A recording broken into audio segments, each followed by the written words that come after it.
My name is Hannah Reed, and I'm 34 years old. Last April, I sent one photograph to my family's group chat. My 7-year-old daughter, pale as the pillow under her head, hours after open-heart surgery. Beneath it I typed, "She wants to see you." My brother answered first, "Busy, handle it." Then my mom, "She lived, stop making her our problem." 14 people were in that chat. Not one of the others said a word. I wrote back, "It's okay." I set the phone face down and went and cried in the stairwell where my daughter couldn't hear me. 3 months later at 10 p.m. On a Tuesday in July, my mother and my brother dropped their phones at the same moment on two different sides of town. Before I tell you what was on the news that night, you need to hear what my family had been doing with my daughter's heart while I sat alone in that hospital. Welcome back to Calm Drama Stories, where quiet people finally say the things that took years to say. If stories like this tend to find you at the right time, drop a comment below and be sure to subscribe. I'm a staff accountant in Dayton, Ohio.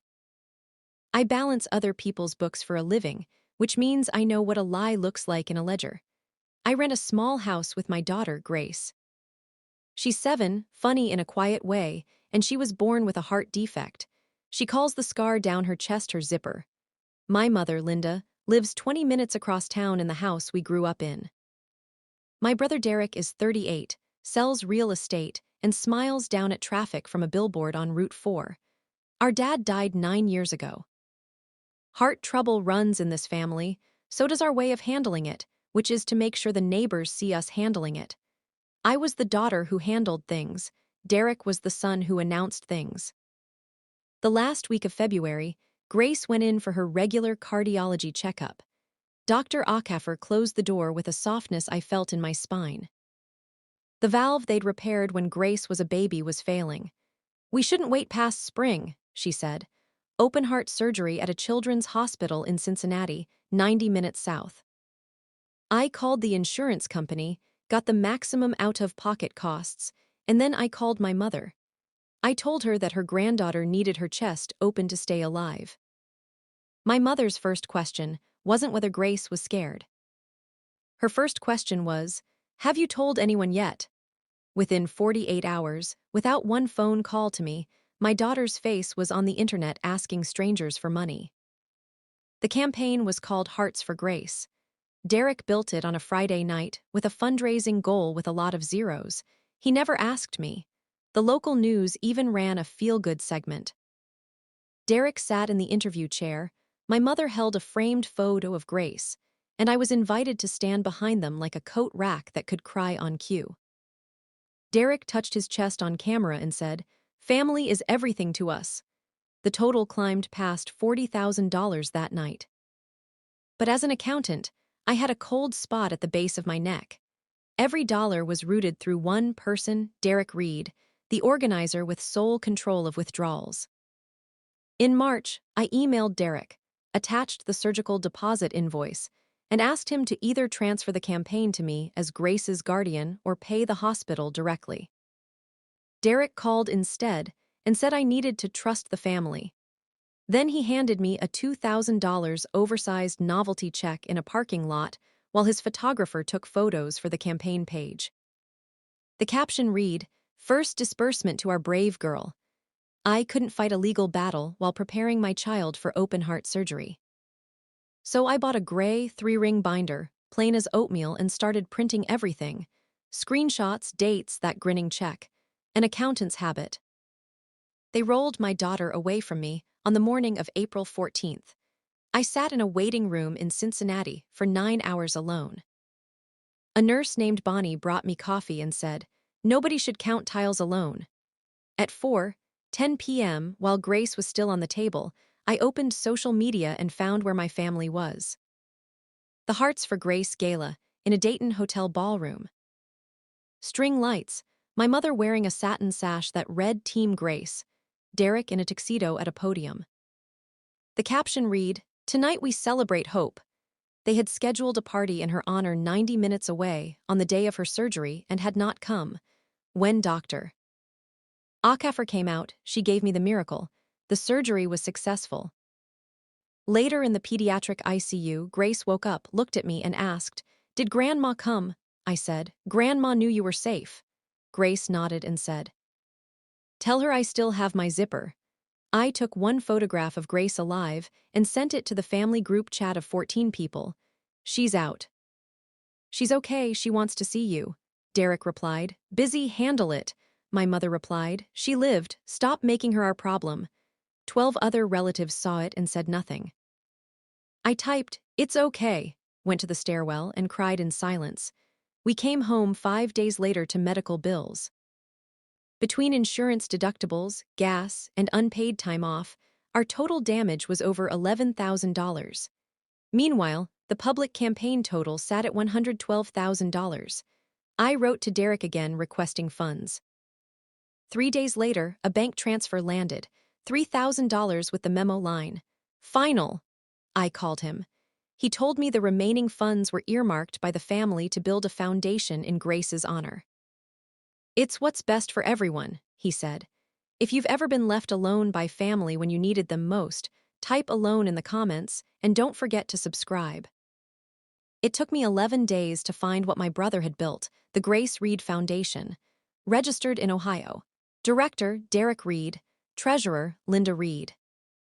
There was a website with a donate button, a stolen photo of Grace, and an announcement for a second gala. I even saw a bus bench on Salem Avenue with my daughter's face next to Derek's real estate logo. She had become a marketing asset. Grace looked out the car window and asked, "Mom, why am I on a chair? Nobody asked me." That night, I labeled a new tab in my binder, the foundation. At Sunday dinner, I asked my mother where the $112,000 had gone. She smoothed the tablecloth and said, "This family runs on its name. Your father left me nothing else." I will not apologize for keeping it strong. She called Grace's open heart surgery "one girl's bad year" and told me to sign nothing without showing her first. I spent my nights reconciling screenshots, posts, and bank receipts against actual bills. Then came another revelation. At Grace's follow-up, the hospital worker, Maria Delgado, mentioned that the hospital never received the $25,000 pledge Derek had publicly announced at the gala. Announcing a gift to a children's hospital for applause and keeping the money wasn't vanity, it was theft. In June, I sent a formal legal letter to Derek requesting an accounting of funds. In response, they summoned me to a family meeting. They handed me a document, a media release granting the foundation perpetual rights to Grace's name, image, and medical story for $0. "Sign it," my mother said, "and all of this unpleasantness ends." I picked up the pen. The words "it's okay" were in my mouth. But then I remembered Grace's voice. "Nobody asked me." I put the pen down and walked out. 2 days later, Dr. Acaffer informed me that Grace needed a follow-up cardiac catheterization procedure in January.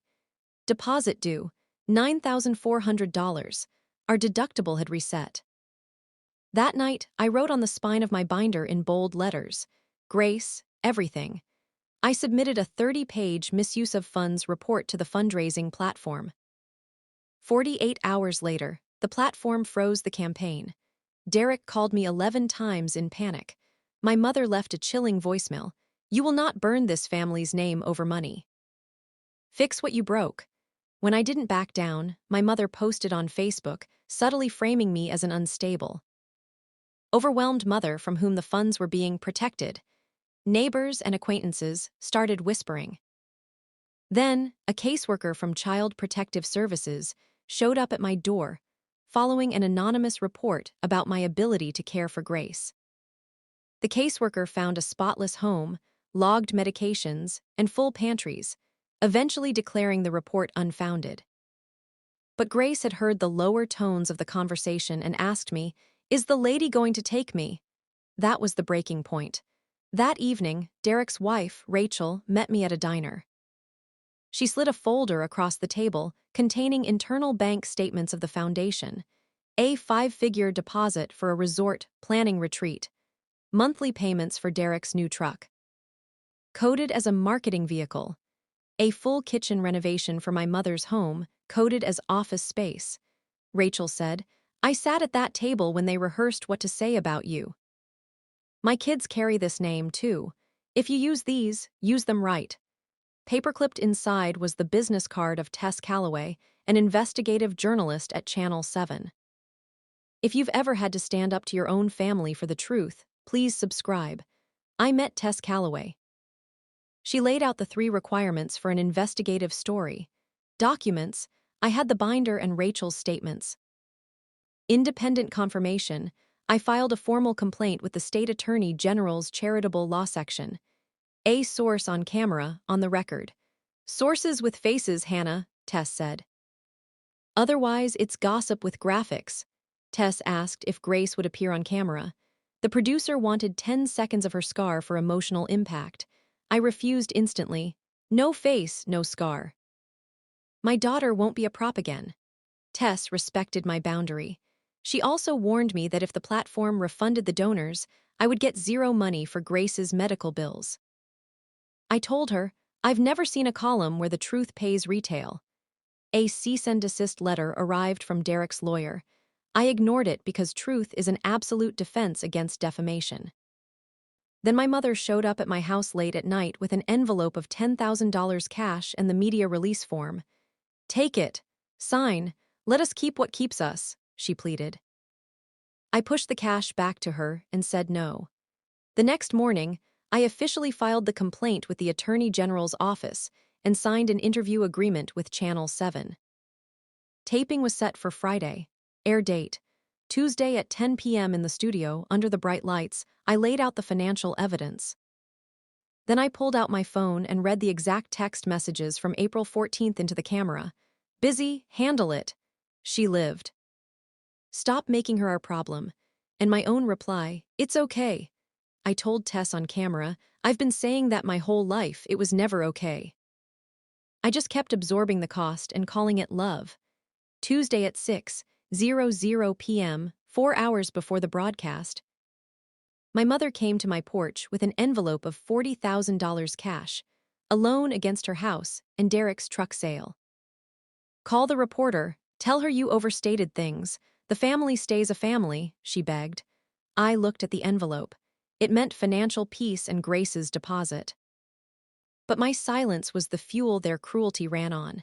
I looked at my mother and said, my daughter is not a name, Mom. Names don't sit in waiting rooms. I pushed the money back. At 10:00 p.m., the segment aired, Follow the Money. It detailed the $112,000 raised, the $5,000 given, the fake $25,000 hospital pledge, the resort, the truck, and the kitchen. It confirmed an active Attorney General investigation. And then, my voice read the text messages over full-screen graphics of their words. My mother was at her church bridge night when it aired. Derek was at a steakhouse with clients. In both rooms, silence fell as their phones slid out of their hands. My phone blew up with 214 unread messages from distant relatives calling me a traitor. My mother left 3 voicemails: rage, damage control, and finally at 1:14 a.m., a broken, Hannah, please. I didn't break. I walked to Grace's room, listened to her steady breathing, and then clicked leave conversation on the family group chat forever. The aftermath was swift. Derek's real estate firm dropped him, and his billboard was taken down. The foundation dissolved.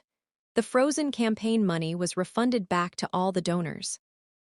Then came the unexpected. Strangers who received their refunds began calling the hospital directly to donate to the cardiac unit's Family Assistance Fund in Grace's name. The fund received enough to cover Grace's January procedure completely, with money left over for other families. Grace had her procedure in January. It was an absolute success. Maria Delgado met us in the lobby with all balances cleared. In the spring, the Attorney General reached a settlement. Derek and my mother were barred from ever operating a charity in the state again. Rachel filed for divorce and moved near me. We now trade school pickups. My mother sent one last note on the back of a card. You are still a Reed. I filed it in the back of my gray binder, behind the settlement papers, and closed it. We hold Sunday dinners at my house now. with Maria, Nurse Bonnie, Rachel, and her kids. No one sharing my blood, but everyone who actually showed up. At dinner, Grace spilled her milk and said, "Mom, it's okay." I knelt down, looked her in the eyes, and said, "No, baby. Some things aren't okay, and we're allowed to say so." Because family isn't the people who share your name. Family is the people who show up when the machines are beeping. If someone you love needs permission to stop saying, "It's okay," share this story with them. Type present in the comments if you've ever stood up for what's right. Subscribe to Calm Drama Stories, and I'll see you in the next one.